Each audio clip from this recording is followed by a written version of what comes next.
오늘 하나님께서 우리에게 주시는 말씀은 요한복음 19장 14절부터 22절 말씀입니다.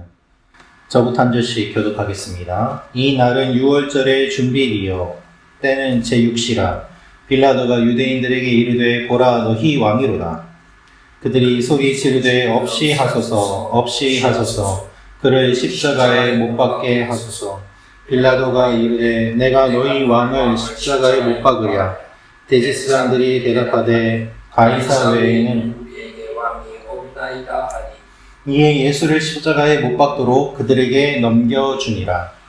그들이 예수를 맡음에 예수께서 자기의 십자가를 지시고 해골 히브리 말로 골고다이라 하는 곳에 나가시니 그들이 거기서 예수를 십자가에 못 박을새 다른 두 사람도 그와 함께 좌우편에 못 박으니 예수는 가운데 있더라. 헬리스에서 십자가 위에 붙이니 나사렛 예수 유대인의 왕이라 기록되었더라. 예수께서 못 박히신 곳이 성에서 가까운 곳으로 많은 유대인이 이 패를 읽는데 히브리와 로마와 헬라 말로 기록되었더라. 유대인의 대제사장들이 빌라도에게 이르되 유대인의 왕이라 쓰지 말고 자칭 유대인의 왕이라 쓰라 하니 같이 읽겠습니다. 빌라도가 대답하되 내가 쓸 것을 썼다 하니라. 아멘. 예수님께서 십자가에 못 박히시는 내용이 오늘 말씀의 내용입니다. 이 말씀을 통하여서 우리가 알 수 있는 몇 가지 내용이 있습니다. 첫째로 누구를 왕으로 고백하고 있는지 살펴보게 하옵소서. 누구를 왕으로 고백하고 있는지 살펴보게 하옵소서. 14절, 15절 말씀을 읽어드리도록 하겠습니다. 이날은 6월절의 준비일이요 때는 제6시라. 빌라도가 유대인들에게 이르되 보라 너희 왕이로다. 그들이 소리 지르되 없이 하소서 없이 하소서 그를 십자가에 못 박게 하소서. 빌라도가 이르되 내가 너희 왕을 십자가에 못 박으랴. 대제사장들이 대답하되 가이사 외에는 우리에게 왕이 없나이다 하니. 이제 6월절의 준비일이 되었습니다. 하나님의 백성들이라면 당연히 6월절을 준비하면서 자신들을 구원해 주신 하나님을 생각해야 할 것입니다. 또한 세상을 구원하기 위해 메시아를 보낼 것이라는 선지자의 말씀을 기억하고 메시아를 대망하는 마음을 품는 것이 당연할 것입니다. 그런데 이 날은 6월절의 준비일이요 라고 되어 있음에도 불구하고 이들은 소리를 지릅니다. 메시아이신 예수 그리스도를 죽이라는 소리였습니다. 이들은 이렇게 이야기합니다. 가이사 외에는 우리에게 왕이 없나이다 라고 말합니다. 자신들을 구원해 줄 메시아, 간절하게 원했던 그 메시아가 눈앞에 있음에도 불구하고 그것을 보지 못하는 것입니다. 이 얼마나 역설적인 일입니까? 특별히 그들은 자신들의 의지로 소리치며 이야기합니다. 가이사 외에는 우리에게 왕이 없나이다 라고 말입니다. 대제사장들이 이와 같이 외친 모습을 보십시오. 하나님을 왕으로 모셔야 하는 그들이 가이사만을 왕으로 인정합니다. 이방 황제가 유일한 왕이라고 고백합니다. 그들은 자신들이 어떠한 죄를 짓고 있는지 알지 못하는 것입니다.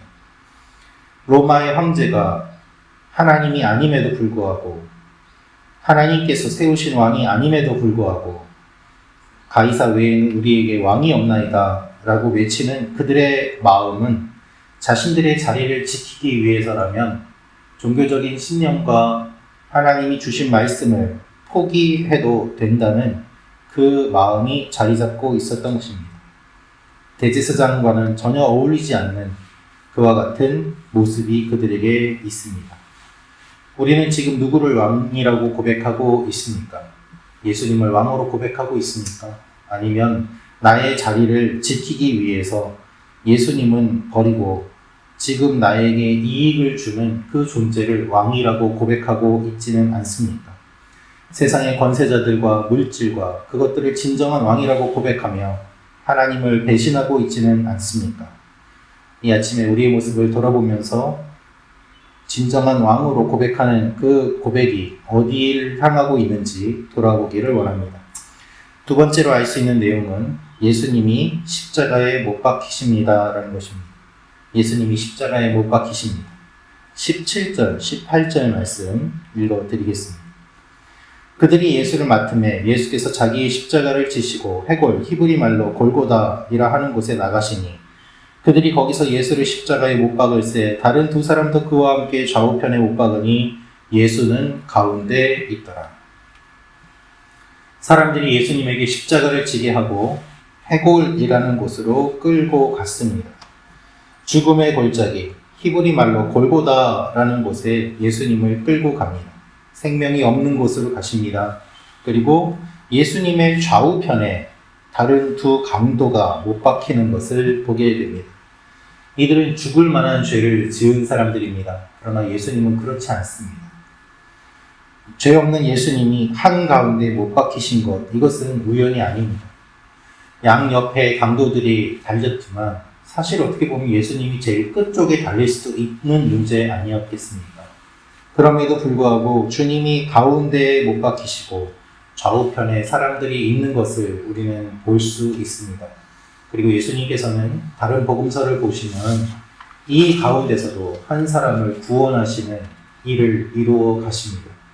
예수님이 만약에 이쪽 끝편에 매달리셨다면 저쪽 끝에 있는 사람과 이야기하기도 어려웠을 것이고 또한 그와 이야기하면서 구원의 손을 내밀기도 어려우셨을 것입니다. 그런데 가운데 못 박히셨다는 것이죠. 하나님께서 이 모든 일들을 이루신 것임을 우리는 보게 됩니다. 우연처럼 보이지만 우연이 아닙니다. 원어를 보면 예수님께서 십자가를 스스로 지고 가셨다는 것을 강조합니다. 그래서 자기의 십자가를 지고 가셨다라고 17절에 표현되어 있는 것입니다. 최근 대한성서공회가 번역한 새한글 성경을 보면 예수님은 몸소 십자가를 메고 라고 번역하였습니다. 주님이 주도적으로 구원의 문을 열기 위하여 자발적으로 이 모든 일을 하셨음을 강조하고 있습니다. 요한복음은 예수님께만 초점을 맞추고 다른 복음서에 나오는 이야기들을 과감하게 생략합니다. 주님이 십자가를 지신 그 일에만 주목하고 주님이 십자가에 달리실 때 그 죄의 명패가 무엇인지를 자세하게 설명을 하고 있습니다. 여러분, 기독교의 핵심은 예수님의 십자가입니다. 예수님의 십자가가 없으면 기독교가 기독교일 수 없습니다. 주님께서 우리를 구원하시기 위하여 십자가를 지셨습니다. 이것보다 큰 사랑이 어디에 있겠습니까? 그래서 우리는 십자가를 깊이 묵상해야 합니다. 십자가를 붙들어야 됩니다. 십자가가 처음이요 끝입니다.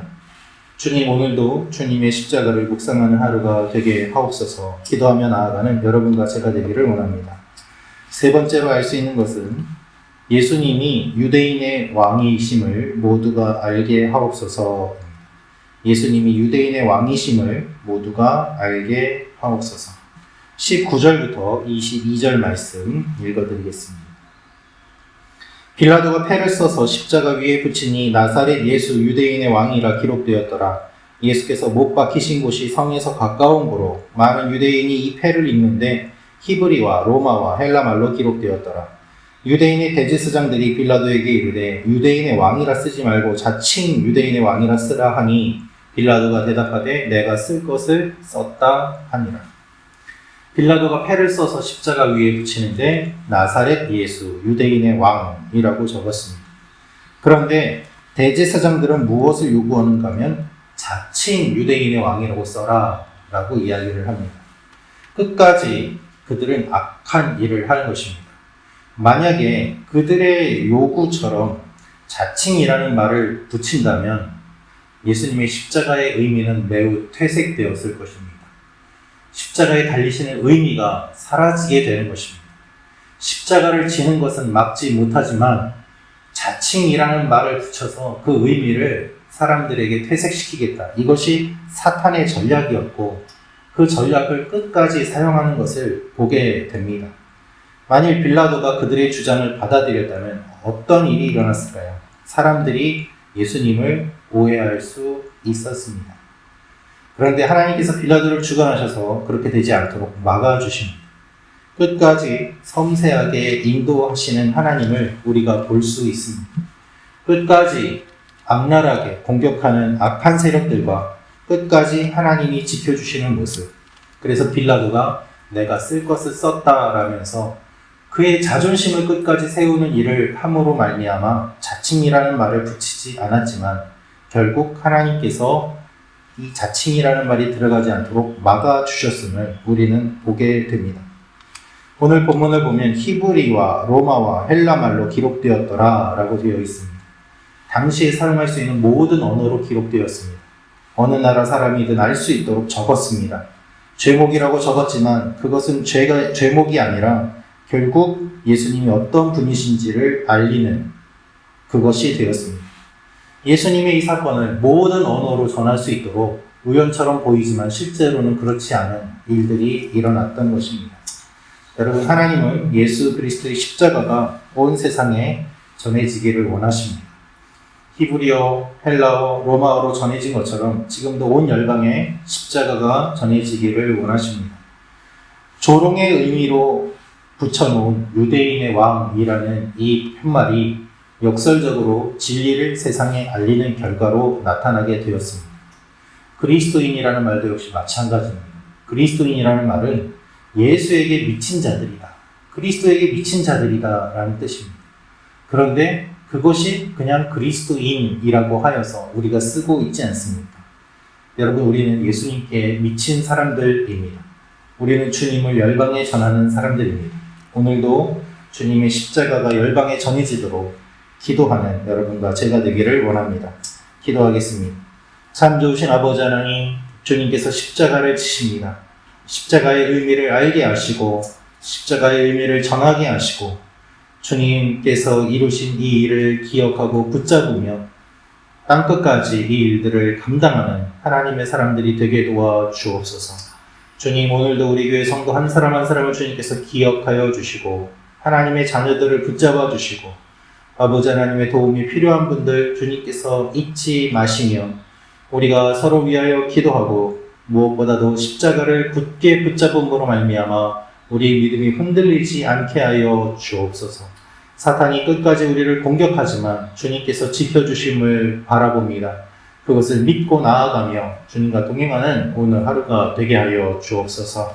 예수님의 이름으로 기도합니다. 아멘.